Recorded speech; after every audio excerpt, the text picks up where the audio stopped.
Hey guys, it's me Arthur and you're watching How to Draw Creepy Creatures. Now, if you watched my previous videos, you'll know that this month is all devoted to fey creatures, and I have a very cool St. Patrick's Day surprise for you guys. I got a request from from one of my subscribers, Golden Leprechaun, coincidentally enough, to do a leprechaun. And he wanted me to do it in the very more traditional style, so not like the sugar-coated Lucky Charms version that we're all used to, which I think is really cool. Now, for those of you who don't know what that is, which I imagine almost all of you do, but for those of you who don't, a leprechaun is a figure from Irish mythology. He's one of the Fae. Now, most of what we know about leprechaun mythology is actually been credited to the author William Butler Yeats. However, it does appear that the leprechaun is a much older figure and is possibly based on Irish folktales such as that of the Leprechaun. In fact, one of the earliest Leprechaun stories doesn't even, it comes from 1604. It doesn't even involve the popular elements of the story that we know, such as the pot of gold, the rainbow, and the wearing green and everything, and just involves this guy who falls asleep on a beach. And when he wakes up, he finds himself slowly being dragged to the ocean by a malicious spirit called the Leprechaun. And so that's kind of where we get the idea of the leprechaun having a mischievous or potentially malicious attitude towards humans.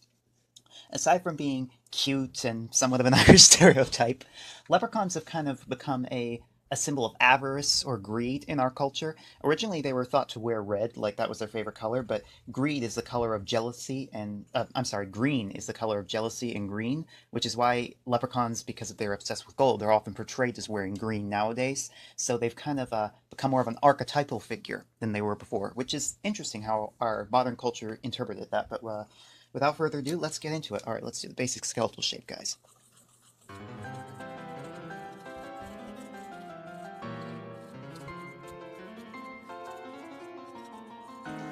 Okay, I know the way that I positioned him, he kind of looks like Buddha or something like that, but I imagine him like tossing coins up in the air, so that's where I'm going with it. All right, let's all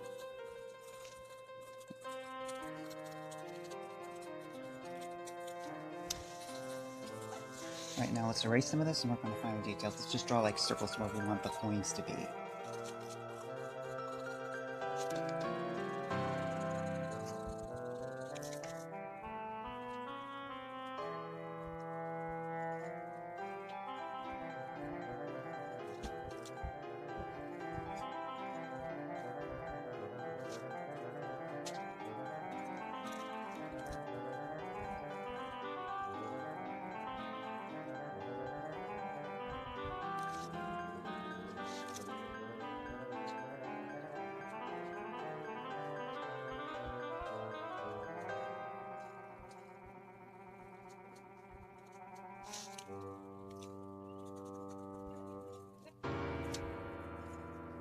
Okay, thanks.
And let's add a few more coins. I know that these coins look kind of bad now, but once we paint them, we'll give them a bit more detail. Alright, let's shade it now.